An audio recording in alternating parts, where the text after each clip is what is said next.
2026 চনৰ মেট্ৰিক পৰীক্ষা সমাগত ছাত্ৰ ছাত্ৰীসকল আশা কৰোঁ তোমালোকে প্ৰস্তুতি চলাই আছা উইংছ এণ্ড উইজডম ষ্টাডি চেণ্টাৰৰ পৰীক্ষাৰ্থীসকলৰ মক টেষ্টৰ বাবে অসমীয়া বিষয়ৰ এখন আৰ্হি কাকত প্ৰস্তুত কৰা হৈছে তোমালোকেও প্ৰশ্ন কাকতখন অনুশীলন কৰিলে উপকৃত হ'বা প্ৰশ্ন কাকতখন প্ৰস্তুত কৰোঁতে বিগত 5টা বৰ্ষৰ হাইস্কুল শিক্ষান্ত পৰীক্ষাৰ প্ৰশ্ন কাকত অধ্যয়ন কৰি লোৱা হৈছে তোমালোকৰ 100 নম্বৰৰ প্ৰশ্ন কাকতখনত ক খ আৰু গ তিনিটা বিভাগ থাকিব ক বিভাগত মূল পাঠ্যপুথি আৰু দ্ৰুতপাঠ বৈচিত্ৰ্যময় অসমৰ প্ৰশ্নাৱলী আৰু ব্যাকৰণ সহ মুঠ 75 নম্বৰৰ প্ৰশ্ন আহিব দ্ৰুত পাঠৰ পৰা আহিব 10 নম্বৰৰ প্ৰশ্ন তেনেকৈ খ বিভাগত বৈকল্পিক পাঠৰ পৰা আহিব 25 নম্বৰৰ প্ৰশ্ন গ বিভাগত থাকিব সংস্কৃত ভাগ ইয়াৰ পৰা তোমালোকে দুটা বিভাগৰ প্ৰশ্নোত্তৰ কৰিব লাগিব ক আৰু খ অথবা ক আৰু গ ক বিভাগটো বাধ্যতামূলক প্ৰশ্ন কাকতখনত 1 2 3 4 কৈ সৰ্বোচ্চ 8 নম্বৰলৈকে প্ৰশ্ন থাকিব 8 নম্বৰটো থাকিব ৰচনা লিখাত আহাচোন এতিয়া আমি আজি প্ৰথমতে চমু প্ৰশ্নখিনি আলোচনা কৰি লওঁ তোমালোকক যদিও প্ৰশ্ন কাকতখনত 1 নম্বৰী প্ৰশ্নখিনি খেলিমেলি কৈ থাকিব মই তোমালোকক একেলগে থুপাই লৈ পেলাই গোটেই প্ৰশ্নখিনি উলিয়াই দিছো ইয়াৰ পৰা তোমালোকক 11টা বা 12টা প্ৰশ্ন থাকিব তাৰ পৰা তোমালোকে 10টা প্ৰশ্নৰ উত্তৰ কৰিব লাগিব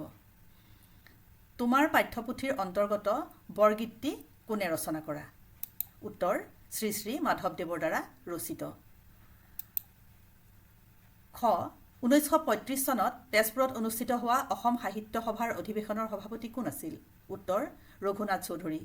নাৰায়ণ মূৰ্তি কোন উত্তৰ ইনফোসিস কোম্পানীৰ প্ৰতিষ্ঠাপক তথা বিশ্বৰ এজন সফল উদ্যোগী বা এণ্টাৰপ্ৰেনিয়ৰ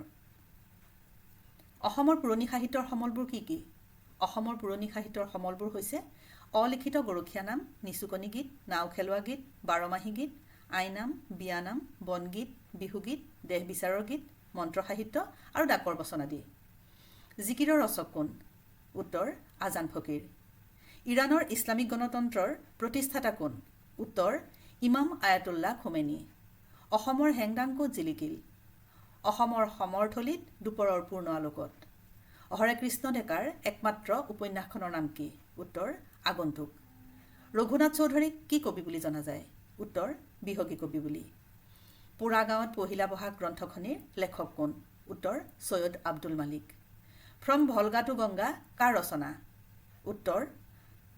পণ্ডিত ৰাহুল সংস্কৃতায়ন